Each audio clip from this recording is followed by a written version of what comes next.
Pozdrav drugari, dobrodošli u 68. lekciju JavaScript tutoriala. Danas ćemo da objasnimo pojam bubbling i capturing. Bubbling u stvari predstavlja način, odnosno redosled kojim se izvršavaju neke funkcije.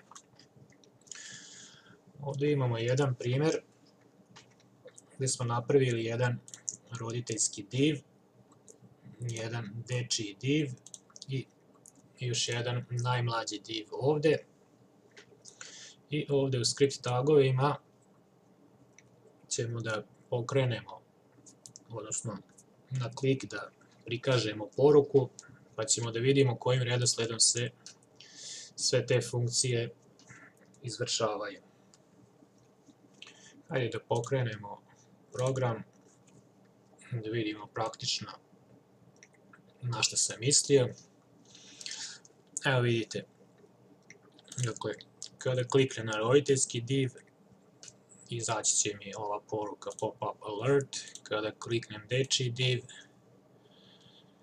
pojavit će se prvo dečiji div, pa zatim roditeljski div. I ako kliknem dole ovo najmlađi, pojavit će se poruka jedna, pa zatim poruka dečijeg diva i na kraju roditeljskog diva. Dakle, šta se tu zapravo dešava? Zamislite da je ovo kao jedan mehur koji se nalazi u vodi i koji iz dubine vode kreće ka površini. Pa istim takvim redosledom se i ove funkcije dešavaju. Dakle, ako kliknem ovdje na ovog najmlađeg diva, on je recimo na dnu mora, pa kada kliknem sljedeći, on se diže gore i na kraju stiže skroz do gore do roditeljskog diva. Dobro, hajde da vidimo u kodu kako smo to uradili. Dakle, definisali smo jednu varijablu r,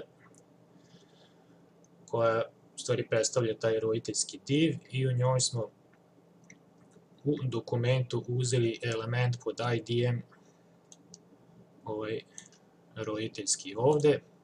Zatim smo isto to uradili i sa ovim dečijim divom i na kraju sa ovim najmlađim divom ovdje. I onda smo na kraju te varijable i pozvali i kažemo dodaj mi slučaj koji ću da slušam i na klik mi pozovi funkciju koja će da izbaci pop-up pod ovim tekstom. Isto smo radili i za ovaj dečiji div i za ovaj najmlađi div. Dakle, ovaj pojam bubbling, ja mislim da je sada jasan.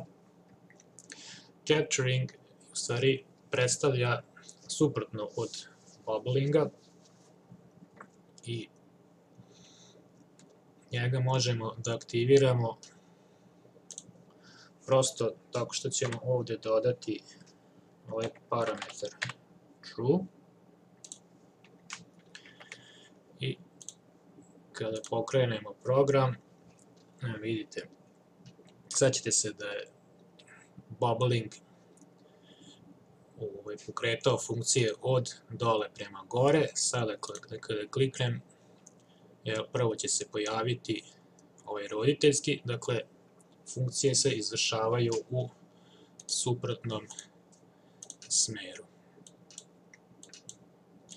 Eto, toliko za ovaj put, pa se vidimo u narednoj lekciji. Pozdrav!